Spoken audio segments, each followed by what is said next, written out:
Hey, BC, Jeff, back again. Um, yeah, it's been a rough week with work and snow and everything. Hope everyone's weathering the storm all right here. Um, yeah, it's just been really cold and snowy and icy and whatnot. So getting an extra day off of sorts because I got snowed in. Don't have four-wheel drive, so yeah. Hope y'all are doing all right. So I know some people losing power and not pretty out in Texas right now. It's the power grid situation. Well, let's just jump into it. Not the biggest stack, but not the smallest. So let's just do it. Been using up some of my Amazon points, so yeah, I haven't had this for a while. I used to have this like the set.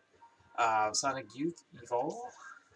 This is their I don't know if it'd be considered their first or second. I guess their second. I think Batman Rise is usually considered their first.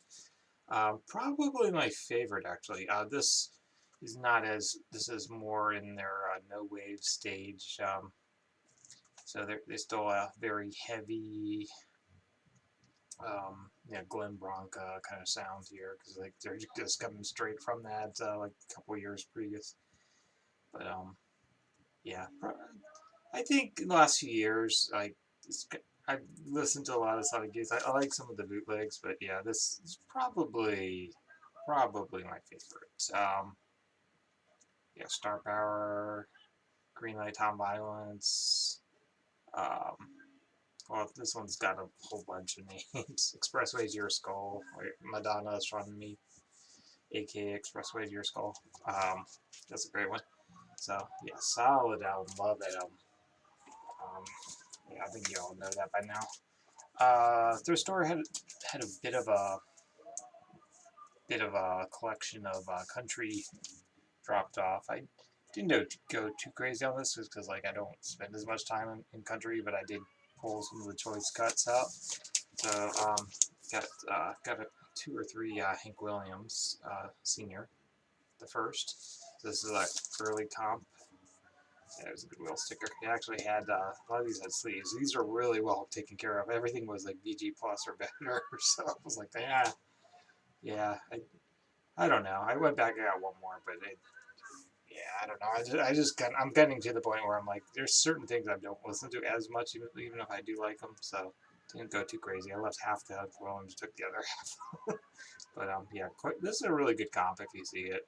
This is a later stereo enhanced one, I believe, like 1970-ish. But I'm blue inside, excellent. Yeah, that kind of old time country stuff. Can't go wrong, Hank Williams. Yeah, I've shown this before, I'm pretty sure. So I picked this up in Japan a while back. 2 for $5. I wish I had picked up. They had another copy of the Huggy Bear 10-inch. I should have picked it up. It's like, yeah, for $2.50. Yeah, jeez. Um, but yeah, Static Land by Scissor Girls. So they're art rock band, and this particular one has some Jim Rourke on it. So yeah, pretty artsy, free jazzy, noisy, not for Randy. Well, I don't know, maybe. Um, yeah, I don't know. I've been in a lot of kind of Sonic Youth, no wave, noise drone kind of mood lately, so it's kind of fed into that. It's not a terribly long album, so but yeah, that one not the best, not the worst, but I'd give it at least a four, four, four. Yeah, solid. Yep. This one been wanting. Hunted down a copy. You can still get these for like 25-ish, 20, 25-ish. So Camille Yarborough. So if you can read the hype sticker, I think this was their only album. This is the one Fat Boy Slim sample for. I think it says that on there. Is it Praise You or whatever?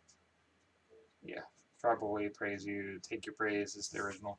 Um, but in that kind of Gil Scott Heron, more politicized soul, R&B soul, yeah. Really, really good album though. 4.5, 5 in that range. Yeah, highly recommend this one if you're into that sort of scene. If you like your Gil Scott and so on. This one definitely not for everyone, but I rather like it. If like your drone rock. This is Les Rosales de Nudes and Taj Mahal Travelers. This was there's a 2-disc version too. I don't know. Maybe I should have hunted down a 2-disc because they go for about the same price as this, I think. But yeah, interesting with Les Rosales de Nudes is there's no official. They're all only boots, and they're curated by the band themselves, but there's like on a million different labels and so on. So he, heavily influenced by Lou Reed and especially White Light, White Heat, Velvet Underground. So here you are. So single disc. This is the single disc version. You can get these for in the 20-25 range, I think. So I don't think you can get these on Discogs because they are technically bootlegs, but that's the only way you're going to get Les Rosales de Nudes. So they're kind of they're 2 bands. So Les Rosales, again, they were heavily influenced by the first Blue Cheer album plus. Sorry, it's just like midnight here. No, yeah, I'm wiped. But yeah, they're heavily influenced by White Light, White Heat and the first Blue Cheer. And it gets a little more droney and whatnot. They probably only have about 15 songs, but it's kind of like the Grateful Dead, where they go different directions every time. So this one sounds very different from the other one, which is right behind me actually. That one, the French tapes, I would actually recommend over this one for sure. Or was it Heavier Than a Death in the Family is really good. This one is still quite good. And then Taj Mahal Travelers, that's like Kosigi, one of those guys. It's really early drone rock, right? So 73. Yeah, kind of a little on the heavier side, but not for everyone. But I really like these, and I don't know. I'm starting to kind of get into Les Rosales a lot, so maybe I'll be picking up a bit more of their stuff. I really should be. Yeah, they're all bootlegs. They get repressed every few years. Speaking of represses, I fucking kill myself. I had an original. This is a repress from a couple years back, which is curiously reproducing the Japanese promo label. But I actually held an original in my hand for $15 in Japan, which is in a similar shape to this. I should have picked it up like that, and I had the Axl Rod's first album in my hands for like $10-15. Even though I had the repress, I should have just sold the repress. Yeah, because they were so damn cheap. I'm never going to see those again. I was an idiot, man. Anyway, yeah, you know this guy. So I was up on the PC. Excellent. If you don't have it, definitely worth checking out. I don't know if it's a perfect album, but 4.5-ish. I'll go back to this. Like a very strong 4, approaching 4.5. But I don't think it's their best performance there. Got you added to the stack. Switch into other media here. Again, with the kind of experimental Japanese psych noise rock drone. This is probably can see it here. Susho no Fune, which is like crystal ship in English, I think. That's the band's name on the top. And this one translates to Where the Spirits Are. This is an American version that retains the Japanese cover. A really good album if you're into that. Like Les Rosales did is kind of, or high rise. This is like 90s. So I don't think it has a vinyl pressing. Just CD. There might be a cassette version, I'm not sure.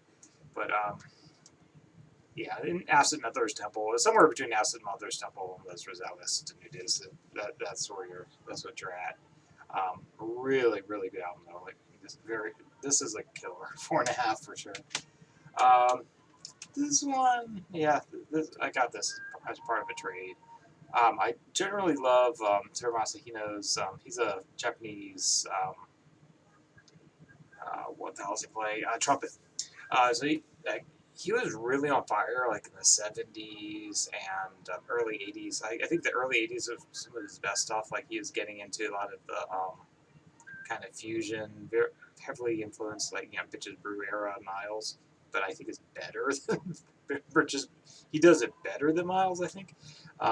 Heresy, but I think his albums are better than those that output from Miles. As much as I like Miles. But yeah, this one it's on Blue Note, US, I believe. So yeah, Sean threw it in with a bunch of other trades. Yeah, it's okay. It's just pretty straight ahead, hard bop. For me, it's like a 3 album. It's really well done technically. It just doesn't grab me like his earlier work.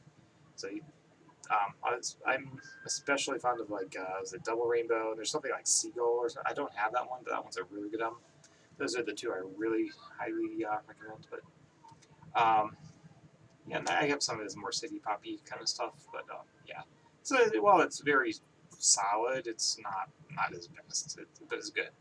So, Randy, you would like this. And this is an oldie from college. Yeah, this is a Richmond, Virginia band. I used to see these guys all the time just because one of the guys had a tattoo parlor like 2 blocks down from me, and they used to play at the punk club. That was 2 blocks down from me all the time. So this one's on Lookout. So you know Lookout. You know what's on that. So it's kind of that kind of pop punk, a little bit harder edge to it. Early 90s, mid 90s. Yeah, not the greatest, not the worst. I had another album by them. I think that was better. So I guess they didn't want to buy this when I was turning in a lot of my CDs or something, so I just ended up keeping it. But it's not a terrible album, but yeah, 3.5-ish. Keep it for sentimental sake at this point. And I'll just end up on this. This was a thing for Sean, so I guess all this was kind of bootleg-ish. So Vaporwave 2096. Decent Soul Seals Warm Nights, I guess. I can't read Sean's right. But yeah, it's kind of a little bit on the droney side. Vaporwave, I enjoyed it. I'm still not 100% in the Vaporwave thing here. I like that kind of droney rock stuff. So when it borders on there, I enjoy it. So, but yeah, so I enjoyed that album. I don't know if I'd like seek out the full album, but unless it was a cheapie. Anyway, I gotta hit the sack. So hope everyone's doing well, and I'm gonna be up early. Hey kiddo. It's been a crazy week. Yep. Take care, everyone. I'm heading to bed.